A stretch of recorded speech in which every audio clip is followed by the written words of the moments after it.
लगातार सोने और चांदी की कीमतों में ताबड़तोड़ और बम्पर गिरावट देखने को मिल रही है। अगर आप भी शादी विवाह के लिए सोने या चांदी के आभूषण बनवाने की सोच रहे हैं तो इस वीडियो को अंत तक जरूर देखें। सोने और चांदी के दाम ताश के पत्तों की तरह ढह गए। अभी अभी अमेरिका के एक फर्म कंपनी के मालिक और एक्सपर्ट जॉन मिल्स ने एक दावा किया है कि आने वाले कुछ ही समय में सोना 38% से 40% तक गिर जाएगा, जिसका सीधा सा मतलब है सोना 55 या 56 हजार रुपए तोला होगा। अगर 1 ग्राम सोना 55 हजार रुपए हो गया तो जो आम ग्राहक हैं उनकी तो बल्ले बल्ले होने वाली है। और भारत में लोगों को सोने से जितना ज्यादा लगाव है उतना शायद ही कहीं और है। अभी दिवाली के मौके पर ही भारत के लोगों ने 6 लाख करोड़ का सोना खरीदा था, जबकि उस समय रेट 1 लाख के भी ऊपर था। क्या सोना सच में 56 हजार रुपए होगा? ये एक बड़ा सवाल है। दोस्तों, आप कमेंट में जरूर लिखिएगा, क्या सोना 50 हजार तक आना चाहिए? वैसे भी अब शादियों का सीजन शुरू हो रहा है और हर साल हमारे देश में लाखों शादियां होती हैं और शादी का सीधा सा मतलब है सोने की खरीदारी, सोने के गहने।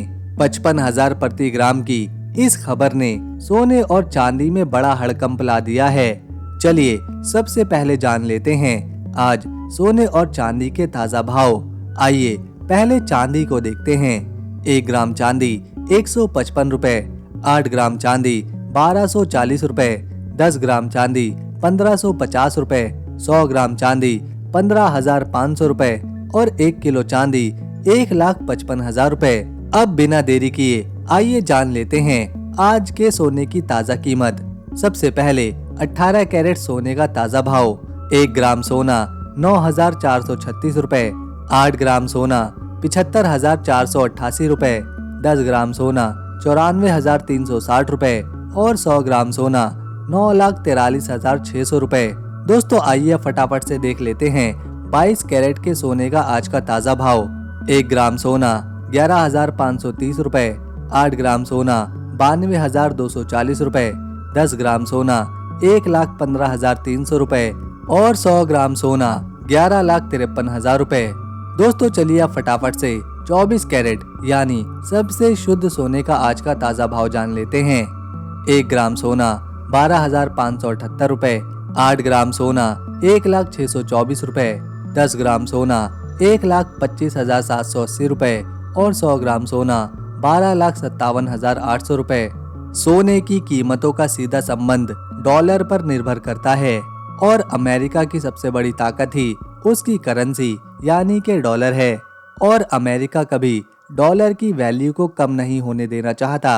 अगर डॉलर के रेट कम होते हैं तो सीधा सा मतलब है सोने की वैल्यू बढ़ जाती है और सोने का भाव ऊपर चढ़ने लगता है। पिछले कुछ महीनों में चीन ने डॉलर के प्रभाव को कम करने के लिए ही बड़ी मात्रा में सोने में निवेश किया है। अमेरिका और चीन के बीच चल रही ट्रेड वॉर पर पूरी दुनिया की नजरें हैं। अमेरिका ने एक के बाद एक देशों पर भारी टैरिफ लगाया है, चाहे फिर रूस हो, चीन हो या फिर भारत। चीन पर तो 100% का टैरिफ लगाया है। बदले में चीन ने भी अपना कीमती रेयर अर्थ मेटल अमेरिका को देने से मना कर दिया है। उधर फेडरल रिजर्व की पॉलिसीज और अमेरिका चीन रिश्तों में उतार चढ़ाव, बाजार में खबर फैल रही है कि फेड अब ब्याज दरों में 0.25% की कटौती करेगा, यानी लिक्विडिटी कम होगी और बाजार में पैसा भी कम होगा। अभी सोना $3,100 प्रति औंस पर ट्रेड कर रहा है। बताया जा रहा है कि इसमें भारी गिरावट आ सकती है। सोना सीधा $3,100 प्रति औंस से गिरकर $1,800 प्रति औंस पर आ सकता है और अगर ऐसा हुआ तो ये 40% की गिरावट होगी, जिससे भारत में सोने का भाव 50,000 के आसपास पहुंच जाएगा। पिछले कुछ दिनों से सोने और चांदी के बाजार में लगातार गिरावट देखी जा रही है। पहली नजर में ये सिर्फ कुछ अंकों की बात लगती है। सोने में लगभग 0.5% और चांदी में करीब 0.6% की गिरावट, लेकिन इस मामूली सी दिखने वाली हलचल के पीछे छिपा है एक बहुत बड़ा खेल, राजनीति का, अर्थव्यवस्था का और ताकत के नए संतुलन का।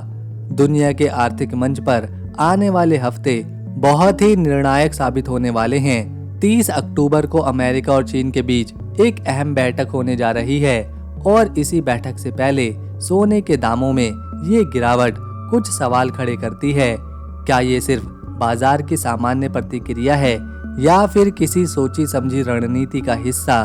कई अंतर्राष्ट्रीय रिपोर्ट्स, जिनमें रॉयल बैंक ऑफ कनाडा की ताज़ा विश्लेषण भी शामिल है, इस ओर इशारा करती है कि अमेरिका और उसके सहयोगी देश जैसे कि इंग्लैंड हो गया, जापान हो गया, मिलकर सोने की कीमतों को कृत्रिम रूप से नीचे लाने की कोशिश कर रहे हैं। इसका उद्देश्य साफ है, बातचीत की मेज पर डॉलर की मजबूती को दिखाना, ताकि अमेरिका आर्थिक रूप से कमजोर न दिखाई दे। दूसरी तरफ चीन इस गोल्ड वॉर में अकेले मोर्चा संभाल रखा है। आज दुनिया में कुल लगभग 2,16,000 टन सोना मौजूद है और इसमें से करीब 75,000 टन सोना अकेले चीन के पास बताया जा रहा है। ये आंकड़ा बताता है कि चीन धीरे धीरे नई गोल्ड सुपर पावर बनने की दिशा में आगे बढ़ रहा है। चीन का सेंट्रल बैंक पिछले 10 महीनों से लगातार सोने की खरीदारी कर रहा है। एक भी महीना ऐसा नहीं गया जब चीन ने अपने रिजर्व में गोल्ड ना जोड़ा हो।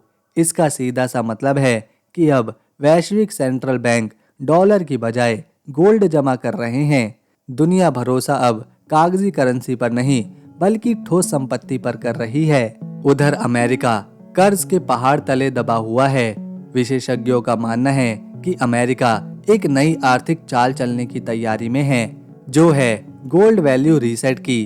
अगर ऐसा हुआ तो सोने की कीमतें अचानक आसमान छू सकती हैं। यानी फिलहाल बाजार में थोड़ी गिरावट दिखे, लेकिन लंबी अवधि में सोना और चांदी दोनों ही मजबूत यानी के बुलिश जोन में हैं। केवल फिजिकल गोल्ड ही नहीं, निवेशकों का रुझान गोल्ड ETF की ओर भी तेजी से बढ़ रहा है। तीसरी तिमाही में ही वैश्विक स्तर पर 26 अरब डॉलर से ज्यादा का गोल्ड ETF खरीद चुका है।